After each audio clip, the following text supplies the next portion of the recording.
안녕하세요. 로드테스트 김기범 편집장입니다. 저는 지금 스페인 마요르카 섬에 와 있습니다. 포르쉐 신형 마칸을 시승하기 위해서 왔는데 지금 이제 점심을 먹기 위해서 잠깐 쉬는 시간입니다. 마칸은 2014년에 1세대가 나왔고요. 이번에 부분 변경인데 상당히 많은 변화를 담았습니다. 2009년만 해도 포르쉐 전체 판매가 77,000대 수준이었는데 지난해 같은 경우에 마칸 한 차종만 전 세계 시장에서 97,000대를 팔 만큼 이 포르쉐 전체 판매의 절반 가까이 책임지는 아주 핵심적인 모델로 성장을 했습니다. 이번 마칸은 보시면 디자인에 좀 굉장히 디테일의 변화를 많이 줬습니다. 그래서 요 그릴 부분이랑 이 범퍼의 흡기구 부분, 그 다음에 헤드램프 안에 디테일 좀 바꿨고요. 요 옆면에도 보게 되면은 옆에 사이드 패널도 뭐 이전에 무광 검정이나 차체 컬러 중에 선택할 수 있었다면은 좀 더 다양한 선택을 할 수 있다고 합니다. 요 컬러는 지금 커뮤니케이션 할 때 앞세우는 컬러인데 색깔이 굉장히 예쁘죠. 그 다음에 앞뒤 타이어가 폭이 다릅니다. 뒷 타이어가 더 폭이 넓어서 일반적인 다른 포르쉐 스포츠카와 비슷한 구성으로 바꿨습니다. 그 이유는 좀 더 포르쉐다운 핸들링을 만들기 위해서라고 합니다. 저희는 이제 점심을 먹고 다시 또 숙소가 있는 쪽까지 한 2시간 이상 운전을 해서 갈 텐데요. 또 이따 실내에 타서 차 기능도 좀 설명을 드리고 운전하면서 느낌도 전해드리도록 하겠습니다. 마칸의 실내에 들어서면 센터페시아의 디스플레이가 시선을 압도합니다. 기존의 7.2인치에서 이번엔 10.9인치로 화끈하게 키웠습니다. 스티어링 휠은 스포츠카 911과 같습니다. 스포츠 크로노 패키지를 고르게 되면 다이얼로 운전 모드를 고르는 그 기능마저 똑같습니다. 포르쉐의 다른 모델들이 점차 911과 공통 분모를 늘려가고 있습니다. 10.9인치의 화면을 기반으로 한 PCM, 포르쉐 커뮤니케이션 매니지먼트 기능을 더 강화했습니다. 이를테면 목적지를 음성으로 입력할 수 있는 보이스 파일럿 내비게이션이나 또 아이폰이나 안드로이드 폰을 위한 포르쉐 커넥트 앱, 또 오프로드 주행 정보를 분석하고 온라인으로 공유할 수 있는 오프로드 프리시전 앱 같은 최근 핫한 연결성 기술을 욕심껏 챙겼습니다. 그 젊은 소비자들을 끌어들이기 위한 포르쉐의 러브콜로 해석을 할 수가 있는데요. 아쉽게도 아직까지는 국내에서는 대부분 쓸 수가 없습니다. 기존의 주요 설계를 고스란히 유지한 부분 변경인 만큼 실내 구성이나 공간은 이전과 같습니다. 다만 편의 장비를 좀 더 꼼꼼하게 보강을 했습니다. 가령 이오나이저를 달았는데요. 실내 공기의 항균과 탈취를 책임집니다. 또 앞유리엔 투명한 열선과 차음 및 자외선 차단 기능을 가진 필름을 심어서 보다 쾌적한 환경을 기대할 수가 있습니다. 실내는 가죽 또는 알칸타라로 쓰일 수가 있습니다.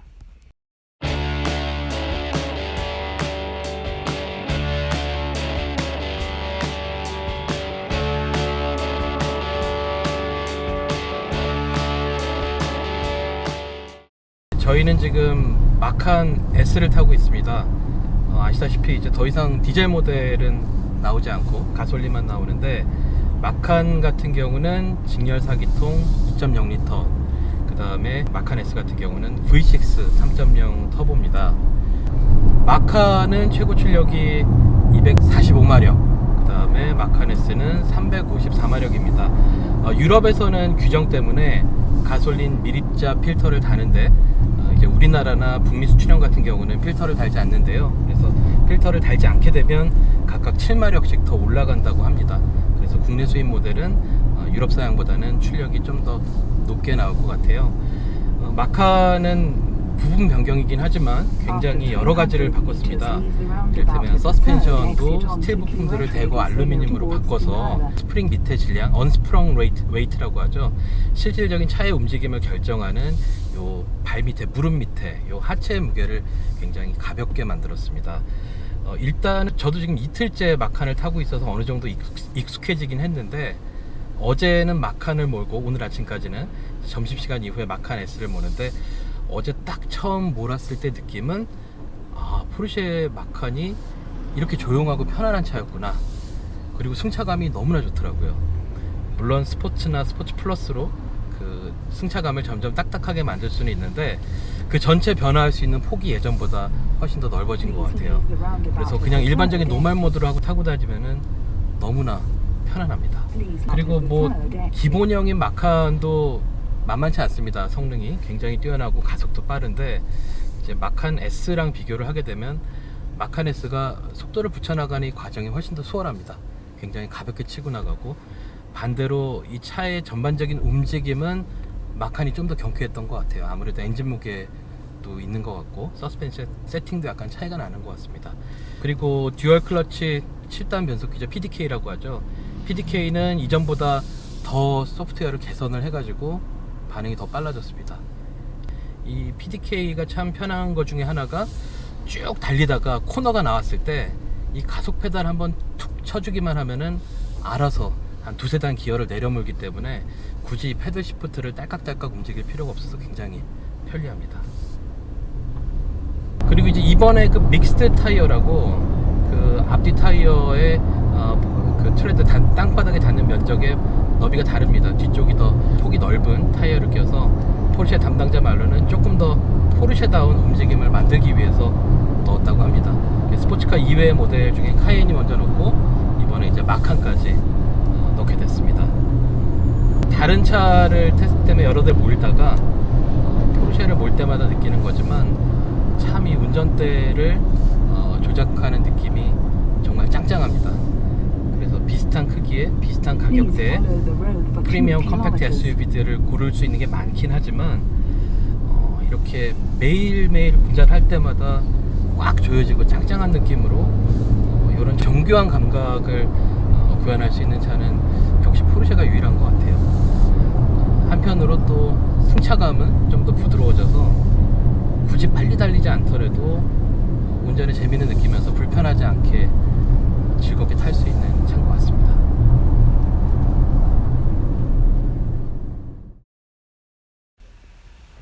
이번 마칸은 두 가지 가솔린 터보 엔진을 앞세워서 데뷔를 했습니다. 기본형인 마칸은 직렬 4기통 2.0L 가솔린 터보고요. 또 마칸 S 같은 경우는 V6 3.0L 가솔린 터보입니다. 마칸 S 같은 경우는 이전에 트윈 터보를 썼는데, 이번에는 모노 트윈 스크롤 터보를 V6 실린더 사이에 넣어서 배기가스 동선을 줄였습니다. 흡배기 밸브 모두 상황에 따라 타이밍과 열리는 깊이를 변화시킬 수가 있습니다. 엔진이 토해낸 힘은 듀얼 클러치 방식 7단 PDK를 통해서 PTM, 포르쉐 트랙션 매니지먼트가 상황에 맞춰서 4바퀴로 나눕니다.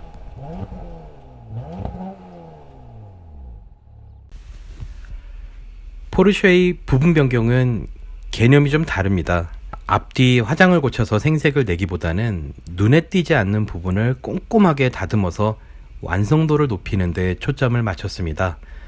실질적으로 이번 신형 마칸, 공식적으로는 더 뉴 마칸이라고 하는데, 이 차의 외모만 보고 이전 세대와 차이를 눈치챌 수 있는 사람은 많지 않을 겁니다. 대신 셰시 쪽을 정말 숨이 턱 막힐 만큼 치밀하게 개선했습니다.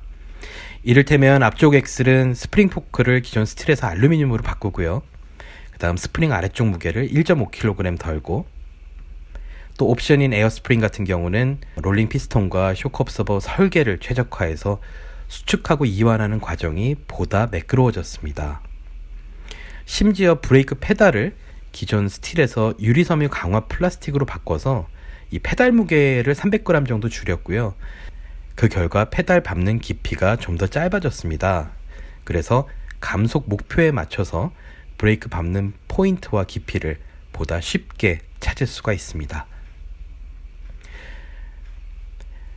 브레이크 디스크의 지름과 두께도 이전보다 조금씩 키웠습니다. 정말 이렇게 사소한 변화들이 모여서 운전 감각에 큰 변화를 가져왔습니다. 섬뜩할 만큼 집요한 개선이었습니다.